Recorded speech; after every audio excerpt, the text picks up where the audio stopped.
जी हाँ छात्रों, तो फाइनली कक्षा 11वीं त्रैमासिक परीक्षा सत्र 2026-27 विषय भौतिक शास्त्र 9 सितंबर का असली वाला क्वेश्चन पेपर लेकर आ चुके हैं, वो भी पूरा सॉल्यूशन के साथ। तो पहले बच्चों आपको यहाँ पे बिल्कुल भी टेंशन नहीं लेना है। यदि आप इस वीडियो को शुरू से लेकर लास्ट तक वॉच करते हैं तो 100% गारंटी है कि आपके इस बार फिजिक्स में फुल नंबर आने वाले हैं। आपका एक भी नंबर कहीं पास कटने वाला नहीं है। तो चलिए बच्चों, मैंने टाइम वेस्ट किया। सबसे पहले आप देख सकते हैं यहाँ पे पेपर का फ्रंट पेज आपका कुछ इस टाइप का होने वाला है एंड जो क्वेश्चन है पहले बच्चों इसके अगले पेज से दिए गए हैं। तो यहाँ पे देखिए बच्चों, सबसे पहले प्रश्न 1 दिया गया है, सही विकल्प का चयन कीजिए। इसका पहला क्वेश्चन है शक्ति का विमीय सूत्र है। इसका करेक्ट आंसर हो जाएगा option number B, ml² T⁻³ अगला देखिए दूसरा क्वेश्चन, निम्नलिखित में से सदिश राशि है। इसका राइट आंसर हो जाएगा ऑप्शन नंबर सी, आवेग एक सदिश राशि है। तीसरा प्रश्न है एक 100 वाट का बल्ब 100 घंटे में कितनी ऊर्जा की खपत करेगा। तो इसका करेक्ट आंसर हो जाएगा ऑप्शन नंबर ए, 3.6 गुणे 10⁻6 जूल। अगला देखिए चौथा नंबर है केपलर के तृतीय नियम के अनुसार इसका आंसर हो जाएगा ऑप्शन नंबर ए, T⁻3 प्रोपोर्शनल R²। पांचवा प्रश्न है किसी आदर्श गैस का दाब है। इसका करेक्ट आंसर हो जाएगा option number B, P = 1/3 NmV²। और छठवां क्वेश्चन देखिए बच्चों, यहाँ पे किसी तनित डोरी में अनुप्रस्थ तरंग की चाल है। इसका करेक्ट आंसर हो जाएगा ऑप्शन नंबर ए, V = √T/μ। तो बच्चों यहाँ पे जो पहला क्वेश्चन अपना सही विकल्प चुनकर लिखिए, पूरा कंप्लीट हो चुका है। इसका आप लोग फटाफट स्क्रीनशॉट ले लीजिए। एंड क्वेश्चन नंबर 2 के लिए मूव करते हैं अगले पेज पर। जो बच्चे इंग्लिश मीडियम से हैं वो भी अपना देखेंगे फटाफट solution. Choose the correct option, पहले नंबर है dimensional formula of power is, option number B हो जाएगा ml² T⁻³ सेकंड नंबर है which of the following is a vector quantities, option number C m+। तीसरा क्वेश्चन है how much energy is consider by the 100 watt bulb in 10 hours, option number A हो जाएगा 3.6 गुणे 10⁻6 joule. Fourth number है according to Kepler third law, option number A हो जाएगा T³ proportional R²। 5 number है pressure due to an ideal gases is, option number B हो जाएगा P = 1/3 NmV²। और 6 नंबर है speed of and transverse waves of the scattering is, option number A हो जाएगा V = √T/μ। तो यहाँ पे हो जाता है अपना first question complete. Question number 2 के लिए मूव करते हैं अगले पेज पर। तो यहाँ पे देखिए पहले बच्चों दूसरा क्वेश्चन है रिक्त स्थानों की पूर्ति कीजिए। इसका पहला नंबर है वेग समय आरेख के अंतर्गत आने वाला क्षेत्रफल वस्तु का त्वरण व्यक्त करता है। सेकंड नंबर है प्रक्षेप का पथ सदैव परवलयाकार होता है। तीसरा क्वेश्चन है वह घर्षण बल जो दो संपर्क पृष्ठों के बीच अपेक्षित गति का विरोध करता है उसे गतिक घर्षण कहते हैं। चौथा क्वेश्चन है किसी दृढ़ पिंड को संवहन की अवस्था में तब कहा जाएगा जब इसके रेखीय संवेग और कोणीय संवेग दोनों एक समान समय के साथ न बदलें। पांचवा प्रश्न है पृथ्वी ध्रुव पर गुरुत्वीय त्वरण का मान सर्वाधिक होता है।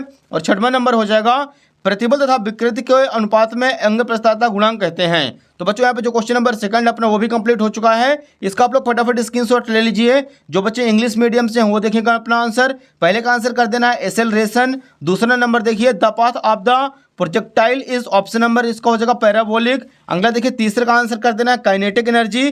चौथे का आंसर इक्विलिब्रियम। पांचवें का आंसर कर देना बच्चों यहाँ पे पोल। और छठवां नंबर देखिए इसका आंसर हो जाएगा मॉडल्स ऑफ इलास्टिसिटी। बाकी आप क्वेश्चन अच्छी तरीके से पढ़ लीजिएगा और इनके आंसर फटाफट तैयार करते चलिए। अगला देखिए प्रश्न तीसरा है सही जोड़ी मिलाकर लिखिए। एक साइड है फर्स्ट, दूसरे साइड सेकंड। पहला क्वेश्चन है घन कोण, जिसका करेक्ट आंसर करेंगे स्टेरेडियन। दूसरा है तात्क्षणिक वेग, जिसका राइट आंसर हो जाएगा बच्चों dx/dt। तीसरा वर्तुल मोड़ पर कार की अधिकतम चाल, इसका हो जाएगा √μs/g। और चौथा नंबर है श्यान बल, जिसका करेक्ट आंसर हो जाएगा 6π/ρ। पांचवा है ऊष्मा प्रवाह की दर Ka = Tc-Td/L। और छठवां नंबर है ठोसों को विशिष्ट ऊष्माधारिता, तो इसका करेक्ट आंसर हो जाएगा 3R। तो बच्चों जो क्वेश्चन नंबर यहाँ पे तीसरा था सही जोड़ी मिलाकर लिखिए, वो भी कंप्लीट हो चुका है। इसका आप लोग फटाफट स्क्रीनशॉट ले लीजिए। इंग्लिश मीडियम वाले बच्चे भी फटाफट स्क्रीनशॉट ले लेंगे। क्वेश्चन नंबर 4 के लिए चलते हैं अगले पेज पर। यहाँ पे देखिए पहले बच्चों चौथा क्वेश्चन है निम्नलिखित कथनों के लिए सत्य अथवा असत्य कथन लिखिए। पहला प्रश्न है केवल समान भौतिक राशियों को जोड़ा घटाया जा सकता है, सत्य हो जाएगा। दूसरा प्रश्न है यदि त्वरण शून्य है तो वस्तु निश्चित ही स्थिर अवस्था में रहेगी, असत्य। तीसरा क्वेश्चन है सदिश गुणनफल क्रम विनिमय नियम का पालन करता है, असत्य हो जाएगा। चौथा है आदर्श तरल की सांद्रता सदैव शून्य होती है, सत्य हो जाएगा। 5वां नंबर है यदि बाह्य आवृत्त निकाय की स्वाभाविक आवृत्त के बराबर होती है तो निकाय अनुनाद में होता है। इसका आंसर हो जाएगा सत्य। तो बच्चों जो क्वेश्चन नंबर चौथा है वो भी कंप्लीट हो चुका है। आप लोग फिर से इसका आंसर देख लीजिए। पहला सत्य, दूसरा असत्य, तीसरा सत्य, चौथा सत्य और पांचवा सत्य। जो बच्चे इंग्लिश मीडियम से हैं तो भी अपना फटाफट सॉल्यूशन तैयार कर लेंगे। पहला ट्रू, दूसरा फॉल्स, तीसरा फॉल्स, चौथा ट्रू और पांचवा ट्रू। अगला देखिए 5वां नंबर क्वेश्चन है एक वाक्य फिर एक शब्द में उत्तर लिखिए। फर्स्ट नंबर क्वेश्चन है अभिकेंद्र त्वरण की दिशा क्या होती है? तो इसका आंसर हो जाएगा अभिकेंद्र त्वरण की दिशा वृत्ताकार मार्ग के केंद्र की ओर होती है। दूसरा प्रश्न है स्थैतिक घर्षण बल के अधिकतम मान का सूत्र लिखिए। तो इसका आंसर हो जाएगा Fs maximum equal mu s into N. तीसरा प्रश्न है शुद्ध स्थानांतरण गति क्या है? तो इसका आंसर हो जाएगा बिना घूमे एक सीधी रेखा में चलती है। चौथा प्रश्न है उस सरल लोलक की लंबाई क्या होगी जो हर सेकंड के बाद टिक टिक करता है? इसका आंसर हो जाएगा 1 मीटर और उसका आवर्तकाल 2 सेकंड होता है। पांचवा प्रश्न है तरंग के आवर्तकाल टी और कोणीय आवृत्ति म्यू ओमेगा में क्या संबंध होगा? जिसका करेक्ट आंसर हो जाएगा omega equal 2 pi upon T. तो बच्चों जो क्वेश्चन नंबर 5वां है एक बाग में उत्तर वो भी कंप्लीट हो चुका है। इसका आप लोग फटाफट स्क्रीनशॉट ले लीजिए और वीडियो को अपने सभी दोस्तों के मध्य फटाफट शेयर करते चलिए क्योंकि बच्चों को पूरा कंप्लीट सॉल्यूशन असली क्वेश्चन पेपर का केवल इसी यूट्यूब चैनल पर मिलने वाला है। यहाँ पे देखिए बच्चों अगला क्वेश्चन नंबर 6वां है किसी बहुमंजिला भवन की ऊपरी छत से कोई गेंद 20 मीटर प्रति सेकंड के वेग से ऊपर की ओर ऊर्ध्वाधर दिशा में फेंकी जाती है। जिस बिंदु से गेंद फेंकी जाती है धरती से उसकी ऊंचाई 25.0 मीटर है। गेंद धरती से टकराने के पहले कितना समय लेगी? 13 बच्चों उत्तर क्रमांक 6वां यहाँ पे लिखेंगे किसी बहुमंजिला भवन के ऊपर से छत पर कोई वेग 20 मीटर प्रति सेकंड से फेंकी जाती है तो इसमें जो अधिकतम समय है वो 5 सेकंड का लगेगा। तो बच्चों इसका आंसर केवल आपको कर देना यहाँ पे 5 सेकंड। ये हो जाएगा यहाँ पे क्वेश्चन नंबर 6वां कंप्लीट। क्वेश्चन नंबर 7 के लिए मूव करते हैं अगले पेज पर। तो यहाँ पे देखिए बच्चों 7वां क्वेश्चन हमारे सामने दिया गया है द्रव्यमान m के लिए एक कण की गति y बराबर ut प्लस 1/2 gt स्क्वायर से वर्णित है। उस कण पर लगने वाले बल को ज्ञात कीजिए। तो ये रहा बच्चों उत्तर क्रमांक 7 आप लोग देख लीजिए।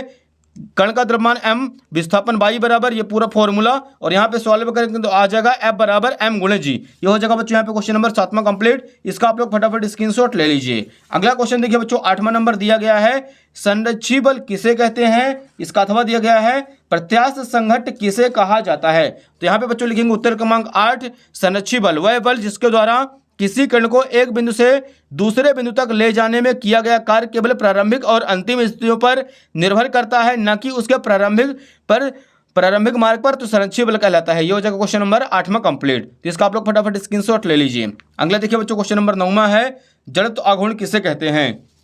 उत्तर क्रमांक 9 किसी पिंड का वह गुण जिसके कारण वह अपनी घूर्णन अवस्था में होने वाले किसी भी परिवर्तन का विरोध करता है जड़त्व कहलाता है। Question number 9 complete. अगला देखिए क्वेश्चन नंबर 10वां है न्यूटन का शीतलन नियम क्या है समझाइए। तो आप लिखेंगे उत्तर क्रमांक 10 इस नियम के अनुसार किसी गर्म वस्तु के ठंडे होने की दर उस वस्तु और उसके आसपास के वातावरण के तापमान के अंतर के समानुपाती होती है। यही हो जाएगा न्यूटन का शीतलन नियम। यह हो जाएगा क्वेश्चन नंबर 10वां कंप्लीट। अगला देखिए बच्चों क्वेश्चन नंबर 11 दिया गया इसी के नीचे है ऊष्मागतिकी का द्वितीय नियम लिखिए। ये रहा बच्चों उत्तर क्रमांक 11 किसी बाहरी कार्य के बिना ऊष्मा को कम ताप वाली वस्तु को अधिक ताप वाली वस्तु की ओर प्रवाहित करना ही ऊष्मागतिकी का द्वितीय नियम होता है। क्वेश्चन नंबर 12 के लिए चलते हैं अगले पेज पर। यहाँ पे देखिए 12 नंबर है सरल आवर्त गति किसे कहते हैं? 13 बच्चों उत्तर क्रमांक 12 यहाँ पे लिखेंगे जब कोई वस्तु अपनी माध्य स्थिति के आगे पीछे सरल रेखा में इस प्रकार गति करती है उस पर कार्य करने वाला प्रत्यानयन बल वस्तु के विस्थापन के समानुपाती होता है और उसकी दिशा हमेशा माध्य स्थिति के ओर होती है। ऐसी गति को सरल आवर्त गति कहते हैं। ये हो जाएगा बच्चों यहाँ पे क्वेश्चन नंबर 12वां कंप्लीट। इसका भी आप लोग फटाफट स्क्रीनशॉट ले लीजिए। अगला देखिए बच्चों प्रश्न 13 दिया गया है मूल राशियां किसे कहते हैं? मूल राशियों के नाम एवं उनके प्रकारों की सूची बनाइए। यहाँ पे लिखेंगे उत्तर क्रमांक 13 वे भौतिक राशियां जो मूल राशियों पर निर्भर होती हैं उन्हें मूल राशियां कहते हैं। किसी भौतिक राशि की सहायता की लेनी नहीं पड़ती मूल राशियां कहलाती हैं। ये हो जाए क्वेश्चन नंबर यहाँ पे 13 कंप्लीट। अगला देखिए बच्चों प्रश्न 14 दिया गया है न्यूमेरिकल क्वेश्चन है बच्चों। यहाँ पे बल दिया गया है और इसके बाद इसकी दूरी दी गई 4 मीटर किए गए कार्य की गणना ज्ञात करनी है। तो ये रहा बच्चों इसका आंसर यहाँ पे दिया है। इसके बाद W बराबर Fs का सूत्र लगाएंगे तो यहाँ पे इसका राइट आंसर आ जाएगा 12 जूल। अतः बल द्वारा किया गया कार्य 12 जूल होगा। ये हो जाएगा उत्तर क्रमांक 14 कंप्लीट। अगला देखिए पहले बच्चों प्रश्न 15 है समतापी प्रक्रम में गैस प्रसार द्वारा किए गए कार्य का व्यंजक ज्ञात कीजिए। ये रहा बच्चों इसका व्यंजक आप लोग पूरा आप लोग इसका स्क्रीनशॉट ले लीजिए।